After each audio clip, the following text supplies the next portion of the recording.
Hey guys, so sorry I didn't get this to you sooner. The last few days have been kind of crazy with this rotation ending and just trying to get everything organized for the next one going forward.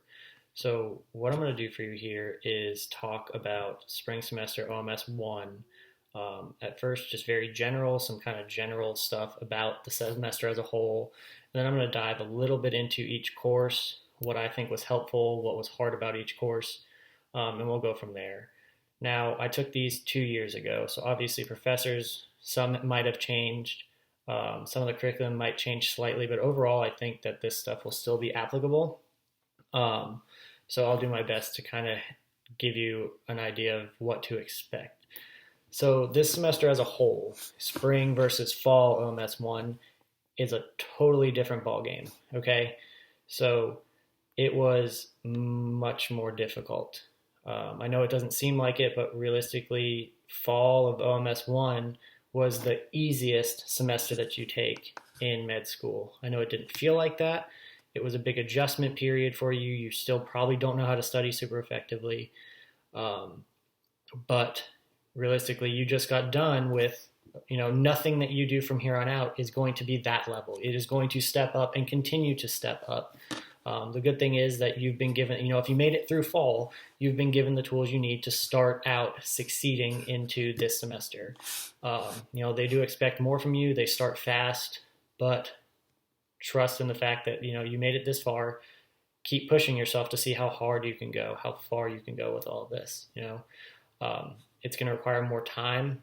It's a little bit more labor intensive, but I think you'll see at the end of the day, this semester was far more enjoyable for me than the fall was. I really only enjoyed anatomy in the fall, whereas this semester it starts to feel more like you're in med school rather than just another semester of undergrad, which is how I felt in the fall. Um, you're going to switch over to the microbiomes, the human physiologies, the neuroanatomy, and things like that, to where now it really starts to feel like you're in med school a little bit. So one big thing for you guys is, I've had over and over and over people asking me, when should I start studying for boards? When should I start this? When should I start that? Chill out. Okay. In all honesty, just relax, because you can start studying for boards now if you want to.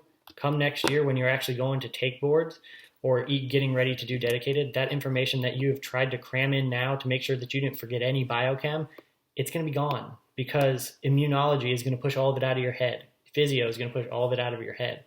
Just focus on learning these courses during the spring as well as you can and understanding them. The reason being is everything you learn this first year is going to come back in second year in some capacity, minus maybe like the nitty gritty of biochem. Anatomy is the basis of everything. Physiology is going to come back in every single systems course you take. Pharm is never going to go away. Immuno is going to show back up, and micro is everywhere, literally everywhere.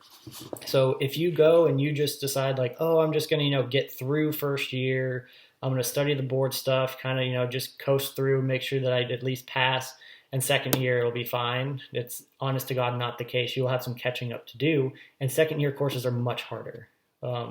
I'm sure if you see any of the second years walking around, they look like zombies at this point, because, yeah, it's a lot. It's a lot to get through. So for now, put away Zonky. Put away all of your other trying to focus on board stuff and just focus on class, okay? Now, yes, there are courses during the first year that I think could be better and could better prepare you for boards. But as a whole, DCOM does a really good job of giving you what you need as a basis moving forward. Second year, yes, I used a lot of board prep materials and turned my focus more towards boards specific stuff. I didn't completely ever do that, but yeah, it was more focus on pathoma, focus on BRS and stuff like that, hit the biggest stuff. But for now, really learn what they're, teaching you. In physio, don't just memorize a fact. Ask yourself why something's happening. Because especially for those of you who want to take the USMLE, that is a why and how exam, not just a what exam. What I mean is they're going to ask you a question that you could have never thought of, and you have to understand the mechanism behind stuff to be able to pick out the answer they want. Comlex isn't quite as much like that. It's more of a factoid exam. But if you understand this stuff, then you don't ever have to memorize anything. It's not this, there's only so much space you have in your brain to cram facts in. It's finite. But if you understand something, you can explain it. It's something you're not going to forget and you're not going to have to come back to. So that's my little soapbox about board prep during first year. Just relax, focus on these classes now, because this is probably one of the most important semesters you have. Now, if you want to start board prepping, don't even do it until maybe start reviewing over the summer. Okay, go take time off afterwards. Seriously, take like a month off, and then if you want to start looking back over the subjects that you did poor on the cumulative, perfect. That's where you should start. Hit your weak points. If you got a high A in anatomy and you spend the summer studying anatomy, you're a moron. You're killing yourself. Okay, it's something you'll see with board prep come a year and a half or so from now, where you can study your strengths all you want, your score's not going to move much. You start studying your weaknesses, all of a sudden you're grabbing points. Okay, so just focus on class for now and breathe. It's going to be a whirlwind this semester. It'll be over before you know it. So we're going to start with, we'll talk about MFM2. So that's broken down into, the first test for us was immunology and a little bit of micro sprinkled in. And then I think it was 3 micro tests and then another immuno test. Forgive me if I have the breakdown wrong. Immuno was probably the most taxing subject or test that I took basically the whole time. Part of that was because of the time constraint they put on us. You guys have a week longer to learn the immuno and micro than we did. So that's part of why it was so difficult for us. We got crushed right off the bat. It was come back, hit the ground running, and basically have, I think it was like 9 or 11 days to learn all of immunology.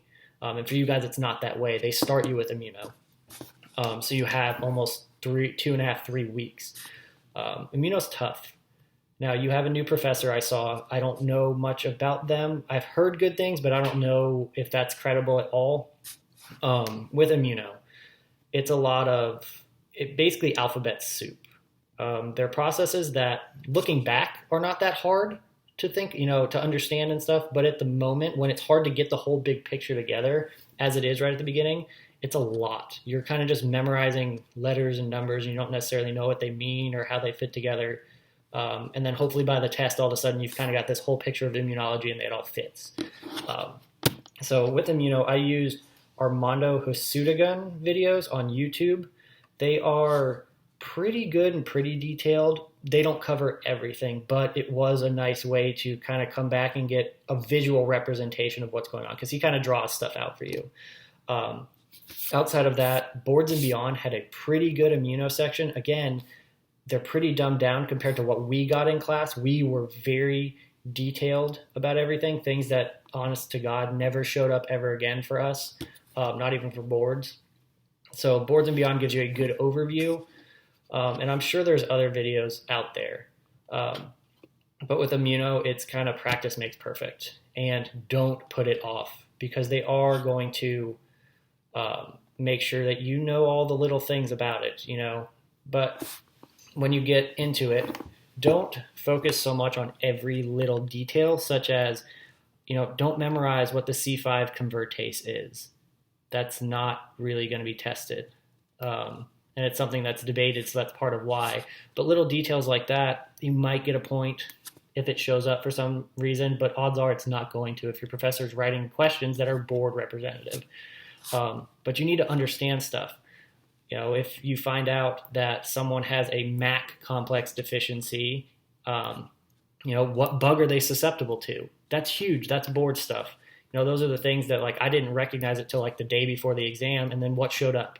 Things like that, where you can generalize, this person has a deficiency of C7. What are they going to be susceptible to? So focus for things like that. How do you differentiate the different syndromes and understand why? If you have someone with, Chediak Higashi syndrome, why do you see albinism? And understand that. So again, not just memorizing, but understanding. Now, moving on from Immuno, because that's really all there is to say. You get one test on it at the beginning, then you switch over to exclusively micro. Also, the micro that's on the first test, if Colley says don't know it, don't know it. Don't be that person that's like, I want to know everything. First semester, it was possible to know almost every single detail. There wasn't that vast amount of information. Okay, it was a lot, but it wasn't this insane amount. Now you're hitting something where there is an incredible amount of information and it's not possible to know everything. If your professor says, hey, you don't need to know this, don't know it. Don't spend the time and don't be that kid. Because the return on it is not going to be anything worthwhile, especially because if they're telling you don't know it, it's probably not board relevant and you're never going to see it again. So you're just going to spend, however much time trying to cram this detail into your head that's not going to show up. Now, switching over to the next part of MFM. That's going to be micro. So for me and most people, sketchy micro is the way to go. That's how I learned micro. Not everything is in there, but it is really, really good. That is how I board studied micro.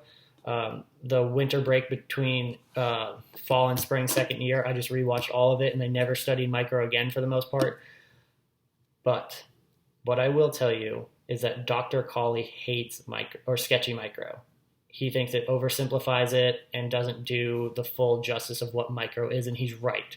For what we're concerned about with actual board exam, it is just about everything we need. Not everything, but pretty close.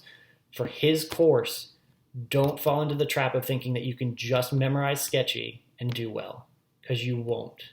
Okay, that will get you realistically like a low B. Dr. Colley will purposely write questions that he knows are not in sketchy, like in the sketchy pictures. And they're important details, but they're not in there. He's going to go after different things. And this is even more important for the viruses exam. Dr. Colley knows his viruses incredibly well, and he is going to hit you hard. Okay, I think that's the second test for that one. So sketchy micro is the best thing that's out there for kind of memory hooks. That's how I think of microbiome stuff. I'll be in clinic or in the hospital and someone will mention a bug that came up on culture, and the first thing in my head is the picture so that I can remember the details about it. It's a really good memory hook, but again, it's not everything you need for the course. It is all I studied for boards, okay? So you're going to learn a little bit more. Now, the last part of Immuno, the last exam is going to be like an Immuno revamp where you hit more diseases, hypersensitivity reactions. By that point, you've basically got the hang of it. It's not so bad. It can be tricky. Just make sure you know your stuff, okay? Really nothing, no new details, no new advice on that one. All right, so that's it for MFM. Now, for Physio. So because Immuno is such a big, difficult thing, people tend to put Physio off at first. And the first test really is a way for you to grab a lot of points in Physio. Not that it's easy, but the tests get more challenging.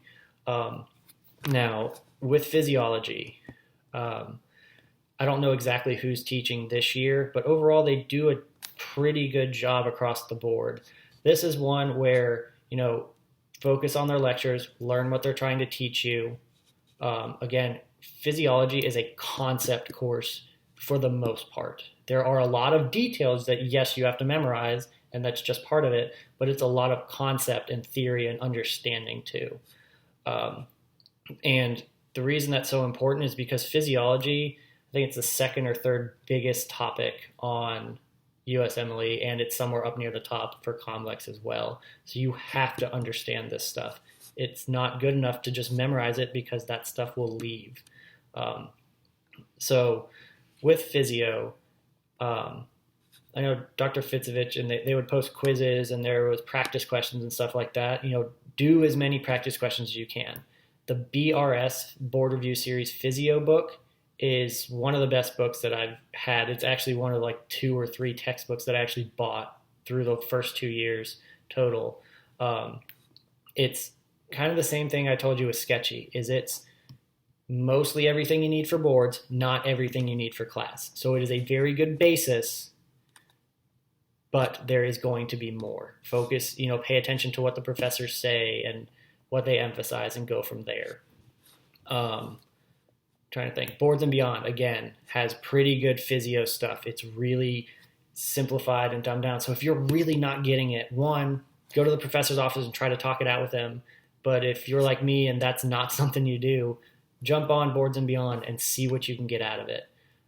Again, you just have to be careful that you're choosing the correct info to remember, and then go back to the lectures afterwards. Use Boards and Beyond and stuff as a supplement, not as a primary. And that's where some people fall into a trap, because they try to be board specific and then they get punched in the throat.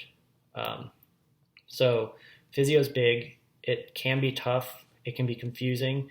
Do as many practice questions as you can get your hands on. Literally just Google like med school physiology, like cardiology, physiology questions, and just see what you can do and go from there. But also be realistic that there are going to be some questions that are written for a student who has taken the cardiology course in second year, and it's physio pertaining to that. So if you get a question that you're like, I don't even know what this is, that's probably why. So focus on lecture, really, really learn that stuff, guys, because that is a huge basis for second year, and it's going to come back second year. The first test of every systems course had physiology lectures where you had to know it again. And then, like I said, for USMLE, it's massively important, and they're not just going to ask you always this little detail. It's going to be a concept they're testing, but they're going to tie together two systems that you didn't know could be tied together. So try to understand this. Try teaching your friends what's going on. That's what I did. On Sunday mornings, I would invite my friends over, and we'd go through every single physio lecture, and I would teach as much as I could to them. So go from there and kind of do as you can with that. All right, so once MFM's over, I think you flip to Pharm first. So Pharm, I enjoyed Pharm. I did well with Pharm. Then I tutored Pharm twice, and I got to boards, and Pharm was still hard. Again, pharmacology is essentially how well do you know physiology, and what happens if I poke this, what happens downstream from here? If I screw with this, what happens upstream from there? And that's all you're doing with pharmacology, is messing with the normal phys, or re-altering someone back towards a normal physiology. So with Pharm, some people use sketchy Pharm. Here's my disclaimer about it. I did not use it almost at all. There were a couple of tests, like the cardiac drugs, that had really, really good sketchy Pharms, and that's how I learned them. But for the most part, sketchy Pharm is geared towards a second-year student taking whatever course. If it's sketchy, Pharm for pulmonology stuff, it's got all the pathology in it. It's geared towards a second-year student, not the student who's learning the Pharm basics. So if you want to invest the time into sketchy Pharm first year, that's up to you. I didn't think it was helpful. It was too much. The videos were really, really long. And most of it I didn't understand anyway because I hadn't learned the pathology. So for pharmacology, again, same thing, is questions, questions, questions. That's really for every course. But flashcards are really good because you're going to have to memorize the name of drugs, their class, their action, and any significant side effects. That may be more towards second year some, but you have to know all these basics of what is this drug, what does it do? You don't really have to know yet, what drug do I use specifically? You may need to know that it's a beta blocker you give someone, but you don't need to know that it's labetalol specifically. They might put a different beta blocker in there. So also, your first Pharm test, from what I remember, was like basics of like Pharm kinetics and drug metabolism and stuff like that. And it seemed like, kind of a who cares? Like, yes, it's important for Pharm, you should understand it, but kind of like, how is this ever going to show up? And it did. It showed up all over board stuff. So that first test, don't just blow it off. I think your first Pharm and your last physio are together. So some people, kind of goes either way where they're not doing well in physio, so they hammer physio and take it easy on Pharm, and you kind of have this ugly balance. And some people are the other way where, hey, I'm doing fine in physio, let's crush Pharm, and you kind of play that game with your grades. I don't advise doing that on any test for any course, but yeah, obviously if you're not doing well and you're at risk of failing, you have to focus on something. But know that the beginning Pharm test was actually pretty high yield. And again, it's not super, super simple either. That's it for that. Whatever Dr. Babos says, whatever Dr. Weaver say, take it like it's gold. They have incredible diagrams. Dr. Babos is going to point you in the direction that you need to go not only for class, but for boards. She's probably one of the more high yield professors that we have, where she really takes the time to learn about it. I've talked to her here recently about things that were important on boards so she could help alter things to focus you guys in. She wants you to learn farm. She expects you to learn farm, but she also wants you to do well on boards. Not that the other professors aren't good, but Babos really, really is exceptional, and Weaver's really good too. Quadri's great. Dr. Airy's good too. But like I said, if Babos says something, if it's a ding ding or something she really emphasizes, maybe make some extra notes on the side to review before boards. Now, the last course you would take for science courses is neuroanatomy. That's going to start typically after physio ends. Neuroanatomy, it's an anatomy course, blah, blah, blah. But at the same time, the thing that for me made anatomy stick easier is that I could go into the lab, I could go see where the biceps attached, I could see where the median nerve was running, and I could see all the relationships with it. With neuroanatomy, you're literally only going to be learning off of diagrams.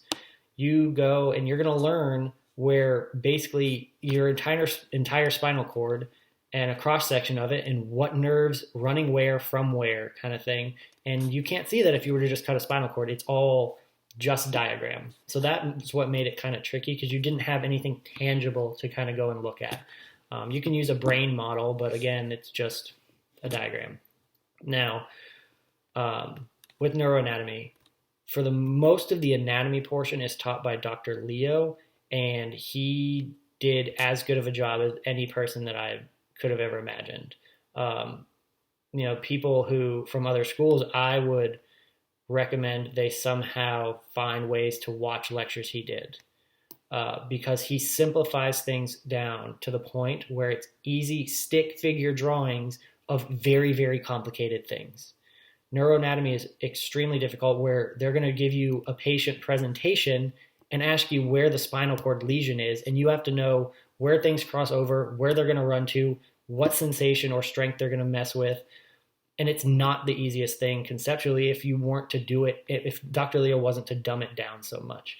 So it was extremely helpful for us to have him teaching that course. It was really, really top notch. Now, there's always going to be stuff that maybe you need more practice. And there is a neuroanatomy module online thing. I don't remember the name of it. I pretty much just Google neuroanatomy modules and it should pop up. For boards, I skimmed that once during dedicated to give me a refresher and then never looked at it again, because Dr. Leo gave us such simplified, easy ways to learn stuff. So with him, when he gives you diagrams, draw them out and set them off to the side for later, because it is an easy way to relearn everything. So as far as courses go, that's it for the spring. I already talked to you guys about focus on class, because this is a hard semester with a lot of really, really big base material. Don't focus on boards. I know that when you look at your goals in the future and everything, that realistically, the board score is what matters. But if you blow class off, especially in a semester that to me is this important, where it is the basis of almost everything second year, you're putting yourself at a huge disadvantage. Now, if you're struggling, or if fall semester was a lot for you, don't stress, okay? I know people who did not do great in the fall and excelled in the spring because it's different, okay? Like I said, it switches gears. The fall was a lot of fact regurgitation. The spring is a lot of interpretation and understanding of concepts. So it is a different style of learning. So with that comes the difficulty of learning how to study a new type of material. Tests, you're going to notice, are going to get more difficult. Question stems get longer. But overall, it for me was far more enjoyable. And then second year, even more so than that, even though it was much harder. So if you have any questions, you can reach out to me. Just find me on Facebook or just comment on this, and I'll try to answer it if it's anything I didn't answer. But just be ready. That's my best advice for you. I came back after winter break first year, and I knew it was going to get difficult. But the first 2 weeks back were two of the hardest weeks I had in med school. Again, you guys have more time for this first exam than I did, so it's probably not going to be quite the same. But just from after tutoring the first years in Immuno last year, it's still a lot of material in a short amount of time, and it's not the easiest stuff for Immuno. It's alphabet soup, lots of memorization and understanding. So, like I said, if you have questions, if there's anything I missed, I tried to write down and hit everything course-wise and big details that I wanted to put in there.